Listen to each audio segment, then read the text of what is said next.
Non, l'Afrique n'est pas maudite, bien au contraire.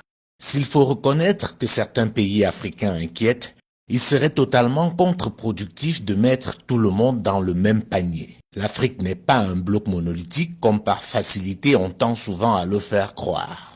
Autant vous avez des pays qui poussent à la déprime, il faut le reconnaître, vous avez d'autres qui donnent de l'espoir et même plus de la satisfaction. Par des formations professionnelles, nous avons coutume de plus parler de ce qui ne marche pas. Exceptionnellement dans cette chronique, nous voulons mettre en lumière ce qui marche. Commençons par un pays très peu connu dont on parle très rarement. Il s'agit du Botswana. C'est bien un pays africain, pourtant c'est une référence mondiale dans plusieurs domaines. D'abord, la démocratie. Depuis son indépendance, le Botswana n'a jamais connu de coup d'État. Les élections y sont organisées régulièrement et de manière totalement transparente et l'alternance est un acquis. C'est aussi pour cela que vous n'entendez pas beaucoup parler de ce pays, puisqu'il n'y a pas de contestation des élections, de guerre civile ou encore des dirigeants propriétaires des biens dits mal acquis en Occident. Les médias occidentaux qui arrosent et dominent l'Afrique n'en parlent pas vraiment. Ce n'est pas assez vendeur pour eux de montrer ce qui marche en Afrique. Pourtant, comme nous le disions plus tôt, le Botswana est une référence mondiale dans plusieurs domaines. Sur le plan économique, c'est le pays qui détient le record du monde du taux de croissance important et stable. Pendant 30 ans, de 1970 à 2000, ce pays a eu un taux de croissance élevé et stable. Aucun pays au monde n'a fait mieux. Premier producteur mondial de diamants devant la Russie, le Botswana apporte la preuve qu'avoir un sous-sol riche n'est pas une malédiction, à condition d'avoir des bons dirigeants.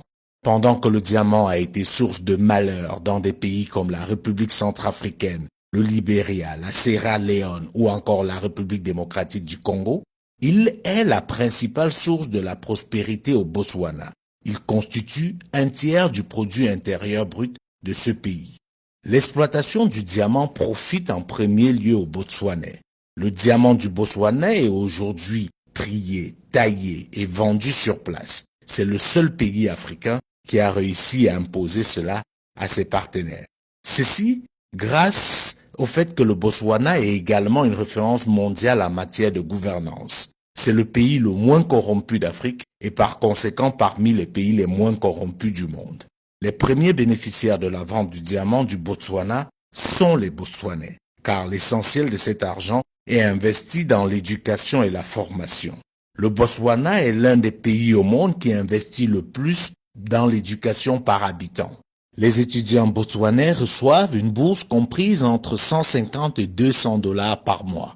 Pour les plus brillants d'entre eux, si leur filière n'existe pas dans les universités botswanaises déjà assez prestigieuses, l'État vous envoie vous former partout dans le monde sans que vous ne déboursiez le moindre frais. Sur le plan sanitaire, si l'épidémie du sida résiste, il faut noter que le Botswana est le premier pays africain à rendre les antirétroviraux gratuits.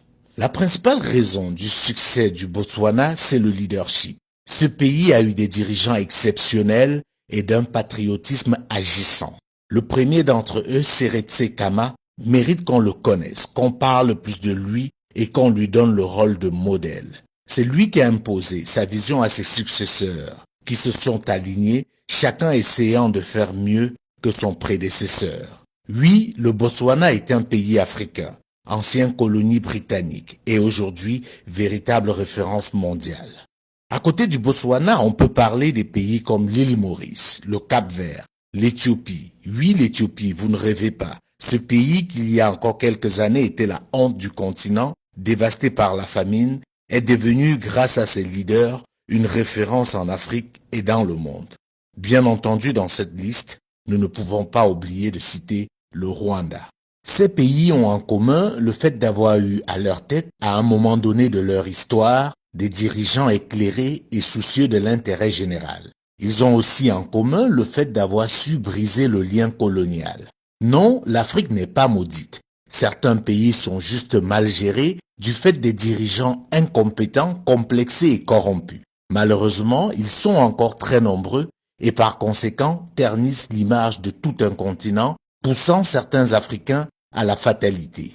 Non, l'Afrique n'est pas maudite. Pour vous en convaincre, je vous invite à découvrir le Botswana.